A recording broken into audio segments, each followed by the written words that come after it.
for true top dead center, we're going to want to have our pointer on the engine, and we need a dial indicator obviously on top of the piston. So the first step is to turn the engine clockwise, which is this way, to approximate TDC. So we just want to bring this piston up to approximate top dead center, and that's going to be the highest point of travel here. When this piston comes up, when you see that dial indicator start to reverse, right there it came up and it started to reverse, which is right there. Now you can see if I move this wheel a little bit, we've got some dwell in here. We've got some movement on the wheel right there, and the dial indicator is stationary. That's because that rod is swaying, crossing over the top. So what we want to do is just bring this up to approximate top dead center, and then we're going to, of course, zero our indicator. So that is approximately top dead center, but we don't know for sure if we're off one way or the other. Now, when your piston is at top dead center, or approximate top dead center, we also want our pointer on the wheel to be at zero. Now I can put this pointer on anywhere I want. We're just bolting this on. I mean, I could bolt it on down here if I wanted to, but what we need is, when this is at approximate top dead center, we need this pointer to be on exactly zero, or top dead center, on our wheel. This is how we're going to set up to make sure that our camshaft and our crankshaft is coordinated here. Now, the next step is rotate the engine counterclockwise down past 50 thousandths on the indicator, and then right back to 50. Now, the reason we go down past 50 and back to it is because in case there's any slop in the timing chain, we're going to get rid of that. So we're going to go counterclockwise. We're going to watch. And now we're starting out on zero here, and we're on approximate TDC here. So we're going to back this off, and we're going to go down past the 50 thousandths mark, and then we're going to go right back to exactly 50. Now at that point, we want to read our degree wheel. So if we look at our pointer here, we have 12 degrees exactly. So the next step is, so we're just going to document that. So I went down past 50 and back to it, and I got 12 degrees.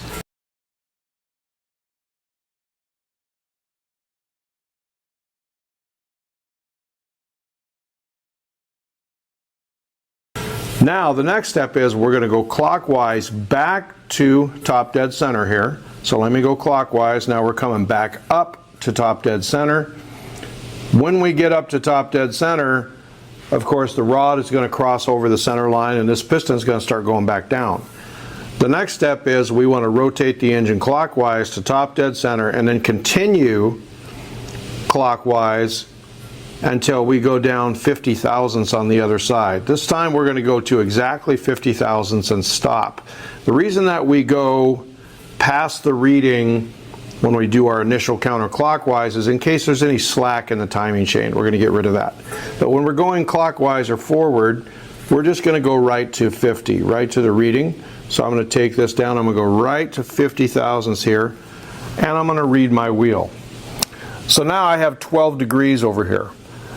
What that tells me is when this pointer is on zero, it is coordinated with exact true top dead center here. The rod is dead center of this.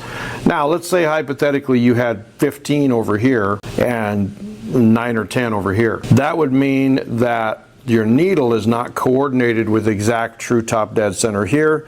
And all we do to fix that is we will adjust and bend the needle to whichever side needs more or less. So if this had, let's say for example, this had 14 thousandths and this had 10, we would need to bend the needle this way to give this 12 and to take away from here. And all we're doing, guys, when we do true top dead center is we are coordinating the location of our needle so it will point at exactly zero when my rod is exactly top dead center or dead center of the piston here. If you have the same number on both sides, when you go 50-50, 50 thousandths on either side, that means that your needle is coordinated with exact true top dead center over here. And this is necessary because if this isn't set up right, then all the degreeing that you do after that is going to be wrong. So now we've got our true TDC set up, and now we can move into cam degreeing. Once you get true TDC here, you don't need this indicator anymore. We're gonna block that off. Then we're gonna move over to the camshaft.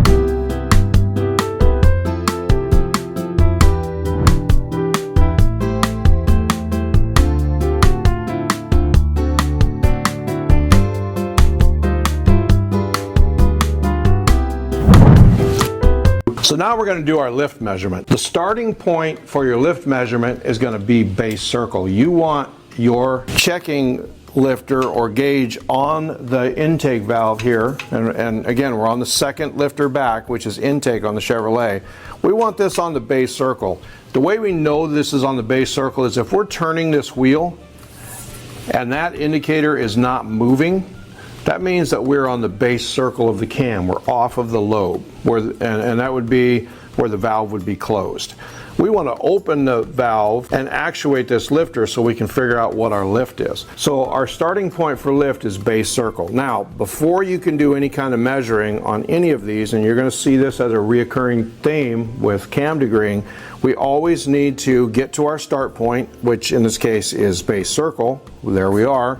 And we need to zero out the dial gauge so we can measure accurately. So now we're on the base circle, our dial gauge is zeroed, and we're going to rotate the engine clockwise until we come up off of the base circle. Now for lift, we're just checking how far this lifter is going to push that indicator from base circle to max lift. We just want to know how far that lifter is going to move in this direction, or how far it's going to push that rocker and open the valve. So here we go. And also, if you look at your wheel here, it will tell you when this valve is going to open. Right here it says intake closed. That's not where we want to be. We want to go to where this says intake open, and you'll see your intake valve start to open. So here we go. We're going to now right here in this area it says intake open. So we know that in this area somewhere our intake valve is going to start opening. So here we go. Now there you go. You can see it moving. So we're going to count the revolutions here. We need to know, and one revolution of this indicator is 100 thousandths. So here we go. We're going to rotate. We're going to go, there's one full revolution, 100. Now we're going to go, there's two full revolutions. There's 200 thousandths. There's 250, 60, 70, 80, 80, 90. We didn't get to 90. So we got, when we got to 287 thousandths, that is reversing. So that means that we're going over the top of the lobe and going down. So the lobe pushed that lifter 287 thousandths before we started going down the other side of the lobe. So our lobe lift on this camshaft is 287 thousandths. In order to get valve lift, we're going to multiply our valve lift times our rocker arm ratio. The rocker arm ratio on the small block Chevrolet is 1.5. So we're going to take 287 thousandths, which is our lift. We're going to multiply that by 1.5, and that's going to give us our valve lift of 430 thousandths. And that is how we do our lift measurement when we are degreeing the camshaft. Now, the next measurement that I would like to talk about is intake lobe centerline. Now, intake lobe centerline is simply looking at the location of the centerline of the intake in relationship to where the piston is. And basically what this is doing is this is giving us cam timing. If I know where my lobe is and I know where my piston is, I can look at those two things and it will tell me if the camshaft is timed. So let's say hypothetically you have a spec of 108 on your camshaft card. We are going to compare the spec we get here to that. In order for my cam and crank to be synchronized together correctly, we are going to want this center line measurement to be 108. At this point we don't know if it is or not. We'll find out. Now, the starting point for intake lobe center line is max lobe lift. Now keep in mind, we just did our lift measurement, so right now we are on the max lift point of the cam because we checked our lift. When you get to the maximum lift point of your cam, that is actually your starting point for intake lobe centerline. So it makes sense that after you check your lift, you would just want to go right into intake lobe centerline. The procedure for centerline is rotate the engine to maximum lobe lift, which we did. We're at the highest point of travel, 287 right there. That's max lobe lift. The starting point for centerline is max lobe lift. We're already there. At max lobe lift, we're going to zero our dial indicator. So here we go. We're going to put this on 0. And now we have set our cam and crank and our indicator and so forth up to do our intake lobe centerline measurement.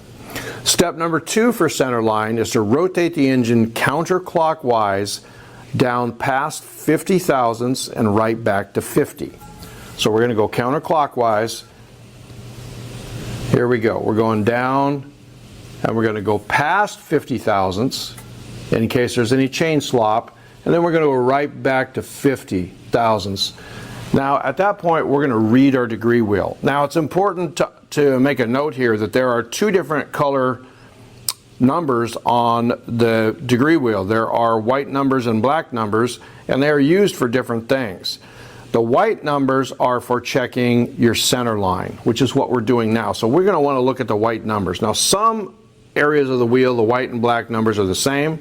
Some areas, when you get down toward bottom dead center over here, the numbers are very different. So we just want to make sure we're documenting our measurement with the correct graduations, in this case white. So now I am at my first point, back down 50, right back to it, and I read the wheel and I have 63 degrees. I'm just going to make a note or document that number. The next step after we document that is to rotate the engine clockwise. So we're coming back up to max lobe lift. We're going to go clockwise. You see we're coming back up to our highest point of travel. Once we get to the highest point of travel, if we keep going, it's going to go down the other side of the lobe. So we're going to go back to max lobe lift, and then we're going to continue to rotate the wheel, and this time we're going to go down the other side of the lobe, and we're going to go right to 50 thousandths and stop. So we're going to go right there to 50. Now we're going to read our wheel. So we have 150 degrees here. So our first measurement was 63. Our second measurement is 150. We're simply going to take those 2 numbers and add them together, and we get 230. Then we're going to take that number and we're going to divide it by 2. So 150 plus 63 is 213 divided by 2, and we get an intake lobe center line of 106.5 degrees. Now, if our spec is 108 degrees on this camshaft, what that means is this camshaft is 1.5 degrees off of where it should be. It's slightly out of time. And a lower number here is going to give us an advanced cam timing. If it was a higher number, it would be a retarded cam location. So advanced cam timing, we're advanced 1.5 degrees, which is not that big of an issue. This is advanced 1.5 degrees.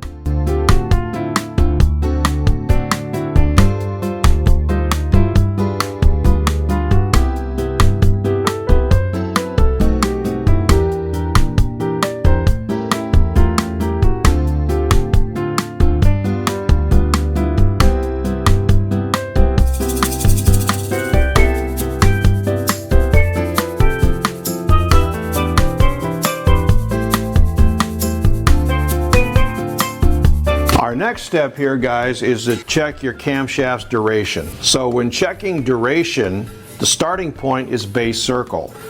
The way I know, again, that I'm on the base circle is I'm rotating the engine here and the indicator is not moving. So I am on the camshaft's base circle.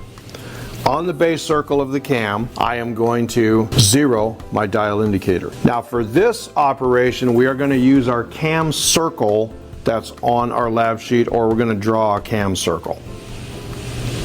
So our first measurement is going to be at 6,000. So I have to come up off of the base circle 6 thousandths, and then I'll get a reading off my wheel. So the first step is to rotate the engine clockwise to manufacturer's spec. In this case, we're using 6 thousandths as a spec. So I'm going to rotate the engine, and I'm going to get to my 6/1000ths off the base circle here. So here we go. We're rotating the engine right to 6/1000ths and stop. Like I said earlier, we want to look at this degree wheel like it's a clock. So TDC here, we're going to call that 12 o'clock. And you don't have to be exact on your time here. We just want the area or the approximate area where this is. We just need to know which side of top dead center we're on, either before or after. So now if we look at this, we have come up off our base circle 6/1000ths, and we have a reading here of 24 degrees. And we're going to say this is about 1 o'clock. So we have 24 degrees, and we're going to mark our circle, and we're just going to say 1 o'clock right there. So we're going to come to our pointer, we're going to go 24 degrees, and we're just going to say there's our mark right there. We're going to say 24 degrees. So that is your first reading, and you want to make sure you mark the circle on your notepad or on the degree wheel like we're doing here, so you can calculate your travel. Now the next step is to rotate the engine clockwise all the way up to max lift and all the way down to the other side, and we're going to stop at 6/1000ths before the valve closes, which is our spec. So we want to go all the way up that lobe travel clockwise. So here we go. We're going all the way up, and we know what our lift is. There's 1, there's 2, and here's 87. We know that our lift on this cam is 287 on this lobe, so there's 587. Now we are at the maximum point of the lift, but that's not where we need to read the wheel.